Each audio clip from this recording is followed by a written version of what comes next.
friends, welcome to our channel. I am Rekha Khola. Today we are going to start with a new chapter, Kingdoms, Kings and an Early Republic.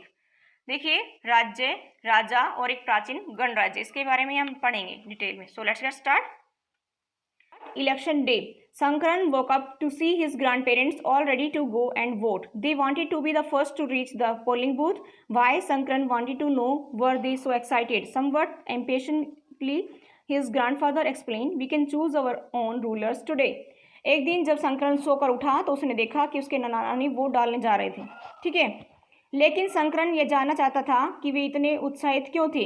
उनके नाना जी ने उसे जल्दी से समझाते हुए कहा कि आज हम उनके लिए शासकों को चुनने जा रहे हैं. ठीक है, देखिए, how some man became rulers. Choosing leaders or rulers by voting is something that has become common during the last 50 years or so. How did men become rulers in the past? Some of the rajas we read about in chapter 5 were probably chosen by the people. But around 3000 years ago, we find some changes taking place in the ways in which rajas were chosen. Some men now became recognized as rajas by performing very big sacrifice. यानी कुछ लोग शासक कैसे बने, देखिए इसमें बताते हैं कि हम लोग लगभग 50 वर्षों से मतदान के जरिए अपने शासकों को चुनते आ रहे हैं. लेकिन पहले के समय में लोग शासक कैसे बनते थे?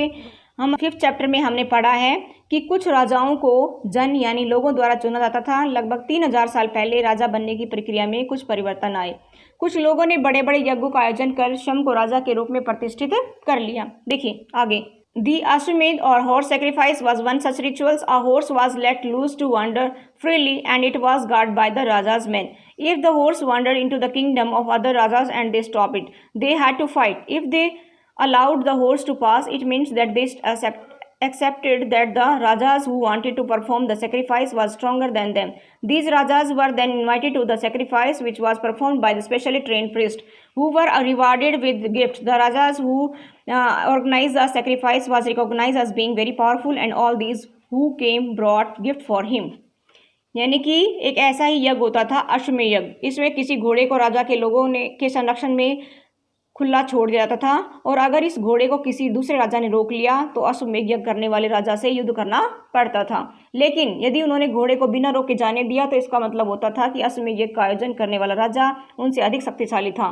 बाद में उन राजाओं को भी इस यज्ञ में शामिल होने का निमंत्रण दिया जाता था. इस यज्ञ को विशिष्ट पुरोहित संपन्न करते थे. इसके बदले में उन्हें अनेक बहुमूल्य उपहार देकर के सम्मानित किया जाता था.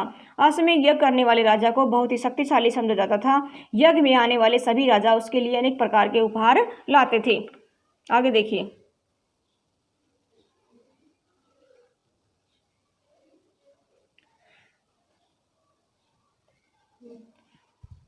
The Raja was a central figure in these rituals. He often had a special seat, a throne, or a tiger skins his charioteers, who was his companion in the battlefield and witnessed his exploits. आगे देखिए इसमें chanted tales of his glory. His relatives, especially his wives and sons, had to perform a variety of minor rituals. The other rajas were simply spectators who had to sit and watch the performance of the sacrifice. Priests performed the ritual, including the sprinkling of sacred waters on the king. The ordinary peoples, the Vaishya, also brought gifts. However, some people, such as those who were regarded as Shudra by the priest, were excluded from many rituals. देखिए इसमें क्या बताया कि सभी आयोजनों में राजा का स्थान मुख्य होता था. राजा को बाघ की खाल के एक विशेष आसन पर बिठाया जाता था जिसे राज सिंहासन कहते हैं. युद्ध के मैदान में राजा का सारथी ही उसका सहचर होता था. यज्ञ के अवसर पर वह राजा द्वारा प्राप्त की गई विजयों और उसके गुणों का बखान करता था. ठीक है, राजा और उसके सगे संबंधी जिनमें उनकी रानी और पुत्र भी शामिल थे को भी अनेक छोटे अनुष्ठान करने पड़ते थे.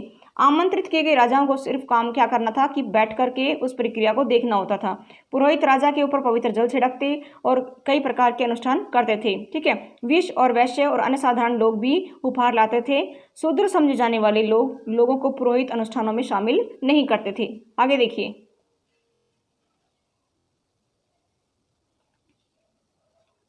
जनपद क्या होता है? ठीक है, इसके बारे में हम पढ़ेंगे. जनपद क्या होता है? देखिए, the raja who perform these big sacrifice were now recognise as being raja of janapada rather than janas. The word janapada literally means the land where the jana set its foot and settled. Archaeologists have executed a number of settlements in these janpads such as Purana Killa in Delhi, Hastinapur near Meerut and Atranji Kheda near Eta. They found that peoples lived in huts and kept cattle as well as other animals. They also grew a variety of crops, rice, wheat, barley, pulse, sugarcane, sesame and mustard. यानी कि असमय आदि महायज्ञों का आयोजन करने वाले राजा अब जन के नहीं बल्कि जनपदों के राजा समझे जाने लगे थे। जन के बसने के स्थान को जनपद कहते हैं। पुरातत्वविदों ने इन जनपदों की बहुत सी बस्तियों की खुदाई करवाई। दिल्ली का पुराना किला और उत्तर प्रदेश में मेरठ के पास हस्तिनापुर, एटा के पास अतरंजी खेड़ा इसके एग्जाम्पल हैं। ठीक है, खुदाई से प्राप्त अवशेषों से पता चलता है कि इस समय के लोग झोपड़ियों में रहते थे, पशुपालन का काम करते थे और चावल, गेहूं, दाल, जौ, धान, गन्ना, तिल और सरसों इस समय की प्रमुख फसलें थी। ठीक है, आगे देखिए, आई होप आपको क्लियर हुआ होगा। They made earthen pots. Some of these were green color, others were reds. One special type of pottery found at these sites is known as painted grey ware. As is obvious from the name, these grey pots had painted designs, usually simple lines and geometry patterns. यानी कि लोग लाल रंग के मिट्टी के बर्तन भी बनाते थे। इन पुरास्थलों की खुदाई से कुछ विशेष प्रकार के बर्तन मिले हैं जिन्हें चित्रित धूसर पात्र कहते हैं। इनके नाम से स्पष्ट होता है कि इन पर चित्रकारी की जाती थी। ये सरल रेखाओं और ज्यामितीय आकृतियों के रूप में हैं। ठीक है, आगे देखिए, mahajanapada. About 2500 years ago, some जनपद became more important than other and were known as Mahajanpad. Some of these are shown on the map. Most Mahajanpad had a capital city. Many of these were fortified. This means that huge walls of wood, bricks or stone were built around them. देखिए, लगभग 2500 साल पहले क्या हुआ कि कुछ जनपदों का महत्व तो काफ़ी बढ़ गया, इन्हें महाजनपद का नाम दिया गया। और देखिए, इन महाजनपदों में से ज़्यादातर की एक राजधानी भी होती थी और राजधानियों के चारों ओर लकड़ी, ईंट और पत्थर की ऊंची दीवारें बनाकर किलेबंदी की जाती थी।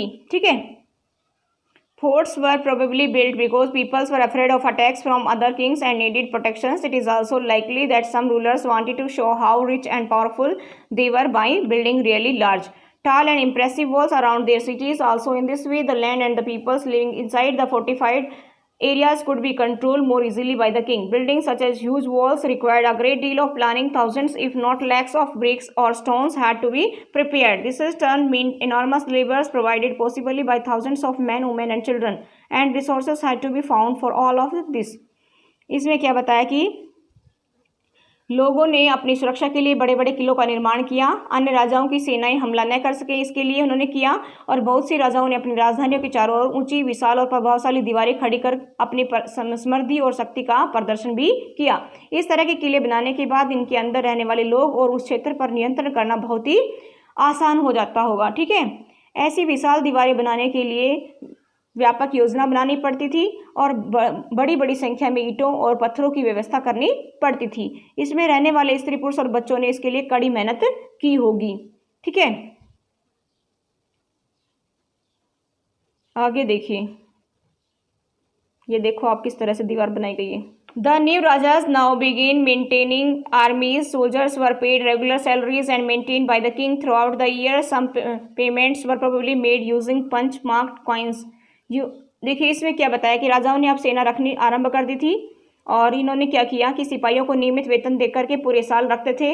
वेतन का भुगतान आहत सिक्कों के द्वारा किया जाता था। ठीक है, आगे देखिए, टैक्सेस के बारे में हम पढ़ेंगे। टैक्स का मतलब क्या होता है? कर होता है। As the rulers of Mahajanapadas were first building huge forts, maintaining big armies. They needed more resources and they needed officials to collect these. So instead of depending on occasional gifts brought by peoples, as in the case of the rajas of जनपद, they started collecting regular taxes. यानी कि इसमें क्या बताया कि इन महाजनपदों के शासक विशाल किलों का निर्माण करवाते थे, बहुत बड़ी सेना रखते थे।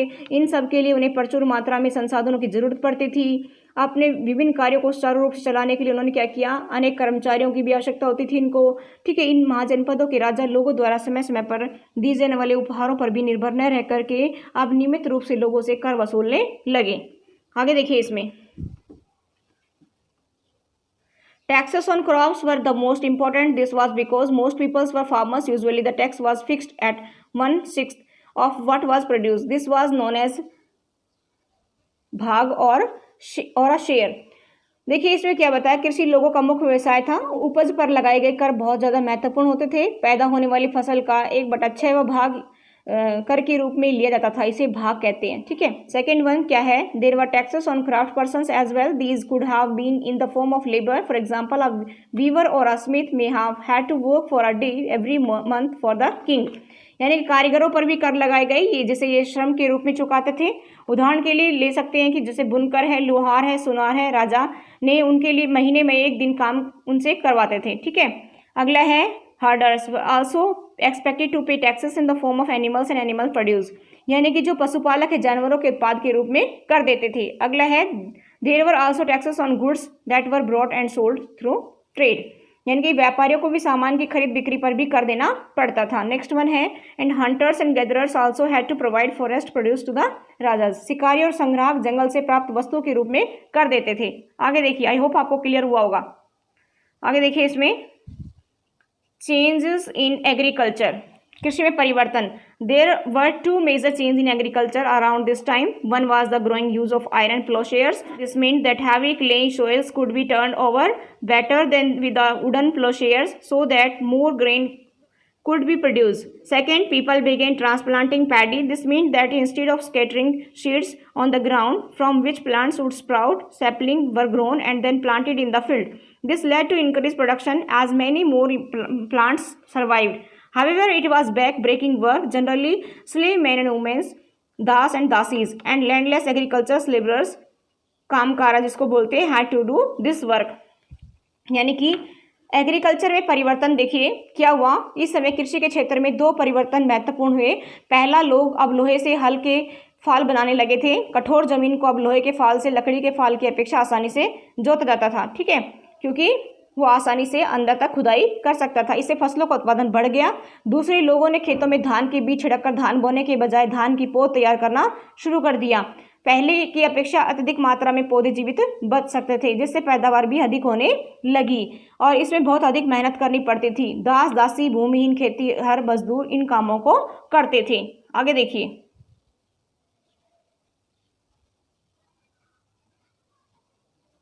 अ क्लोजर लुक मगध, सूक्ष्म निरीक्षण मगध का। देखिए, Magad became the most important Mahajanpad in about 200 years. Many rivers such as the Ganga and the Son flowed through Magad. This was important for transport, water supplies, making the land fertile. Parts of Magad were forested. Elephants which lived in the forest could be captured and trained for the army. Forest also provided wood for building house, carts and chariots. Besides, there were iron ore mines in the regions that could be tapped to make strong tools and weapons. देखिए, इसमें 100 सालों के अंदर ही मगध सबसे महत्वपूर्ण जनपदों में से एक बन गया था। गंगा और सोन नदियां मगध में से गुजरती थी। ये नदियां यातायात, जल वितरण और जमीन की उपजाऊ बनाने के लिए बहुत ही महत्वपूर्ण थी। मगध के एक बड़े भाग में जंगल फैले हुए थे। ठीक है, इनमें रहने वाले हाथियों को पकड़ करके उन्हें प्रशिक्षित किया जाता था, सेना के काम में लगा दिया जाता था। केवल इतना ही नहीं, जंगलों से गाड़ियां, घर, रथ बनाने के लिए अच्छी लकड़ी भी प्राप्त होती थी। इस क्षेत्र में लोयस की भी अनेक खदानें थीं। ये खदान जो है मजबूत औजार और हथियार बनाने के लिए बहुत ही उपयोगी थी। आगे देखिए, इसमें Magadha had two very powerful rulers, Bimbisara and Ajatashatru, who used all possible means to conquer other janapadas. Mahapadma Nanda was another important ruler. He extended his control up to the northwest part of the subcontinent. Rajgarh, present-day Rajgir in Bihar, was the capital of Magad for several years. देखिए, मगध के दो शासक बहुत ही शक्तिशाली थे, बिंबिसार और अजातशत्रु। ठीक है, जनपदों को जीतने के लिए इन्होंने हर संभव साधन को अपनाया। मगध का एक और महत्वपूर्ण शासक था महापदम नंद। उन्होंने अपने जनपद को भारतीय उपमहाद्वीप के उत्तर पश्चिम भागों तक फैला लिया था। बिहार में स्थित राजगृह लंबे समय तक मगध की राजधानी बनी रही थी। बाद में क्या हुआ कि पाटलिपुत्र को मगध की राजधानी बनाया गया था। आगे देखिए, more than 2300 years ago, a ruler named Alexander, who lived in Macedonia in Europe, wanted to become a world conqueror. Of course, he didn't conquer the world, but did conquer parts of Egypt and West Asia, and came to the Indian subcontinent, reaching up to the bank of the Beas. When he wanted to march further eastward, his soldiers refused. They were scared, as they had heard that the rulers of India and vast armies of foot soldiers, chariots and elephants. देखिए 2300 साल से भी पहले की बात है कि Macedonia का शासक सिकंदर विश्व विजेता बनना चाहता था, लेकिन वह पूरी तरह सफल नहीं हो सका। फिर भी वह मिस्र और पश्चिम एशिया के कुछ भागों को जीतता हुआ भारतीय उपमहाद्वीप में व्यास नदी के किनारे तक पहुंच गया। लेकिन क्या हुआ, जब उसने मगध पर आक्रमण करना चाहा तो उसके सैनिकों ने इनकार कर दिया। ठीक है, क्योंकि वे इस बात से डरते थे कि भारतीय शासकों के साथ पास पैदल, रथ और हाथियों की एक बहुत बड़ी सेना थी। आई होप आपको क्लियर हुआ होगा। ठीक है, आगे देखिए, नहीं हुआ है तो आप दोबारा से वीडियो को देख सकते हैं। A closer look, Vajji. Vajji के बारे में पढ़ेंगे। While Magadha became a powerful kingdom, Vajji with its capital at Vaishali, Bihar, was under a different form of government known as gana और संघ। मगध एक शक्तिशाली राज्य बन गया था अब तक, और क्या हुआ कि उसके पास ही वज्जी नाम एक और राज्य था जिसकी राजधानी वैशाली यानी कि बिहार में थी, और यहाँ की शासन व्यवस्था बहुत ही अलग तरह की थी जिसे गण या संघ कहा जाता था। इन अ गण or a sangha there were not one but many rulers, sometimes even when thousands of men ruled together. Each one was known as a raja. These rajas performed ritual together. They also met in assemblies and decided what had to be done and how through discussion and debates. For example, if they were attacked by an enemy, they met to discuss what should be done to meet the threat. However, Umen Das and Kamkaras could not participate in these assemblies. यानी कि क्या बताया इसमें कि जो प्रत्येक गण या संघ में अनेक राजा होते थे। कभी कभी क्या हुआ कि गण के जो सभी लोग एक साथ शासन करते थे, उनमें से प्रत्येक व्यक्ति राजा कहलाता था। ये सभी विभिन्न प्रकार के अनुष्ठानों को एक साथ संपन्न करते थे, सभाओं का आयोजन कर बातचीत को, बहस और वाद विवाद के जरिए ये निर्णय लेते थे किस चीज़ को क्या करना है, कैसे करना है। शत्रुओं से हमले से निपटने के लिए वे मिलकर सभाएं बुलाते और चर्चा भी करते थे। ठीक है, अब जो महिलाएं हैं, दास और कामकारों को इन सभाओं में हिस्सा लेने का अधिकार प्राप्त नहीं था। आगे देखिए, both the Buddha and Mahavir about whom you will read in chapter 7 belong to Gan or Sangh. Some of the most vivid description of life in the Sangh can be found in Buddhist book. यानी कि बुद्ध और महावीर दोनों का संबंध गण या संघ से था। बौद्ध साहित्य में संघ के जीवन का बहुत ही सजीव वर्णन किया गया है। ठीक है, आगे देखिए, लास्ट में क्या बताया गया है कि rajas of powerful kingdom try to conquer the sanghas, nevertheless these lasted for a very long time till about 1500 years ago when the last of the Gans or Sangh were conquered by the Gupta rulers about whom you will read in chapter 11. यानी कि बहुत से शक्तिशाली राजाओं ने इन संघों को जीतने के बहुत प्रयास किए, लेकिन फिर भी उनका राज्य अब से लगभग 1500 साल पहले तक जैसे जैसे चलता रहा। बाद में क्या हुआ कि गुप्त शासकों ने गणों और संघों को जीत करके उन्हें अपने साम्राज्य में मिला लिया। That's all for today. Thank you. Have a nice day.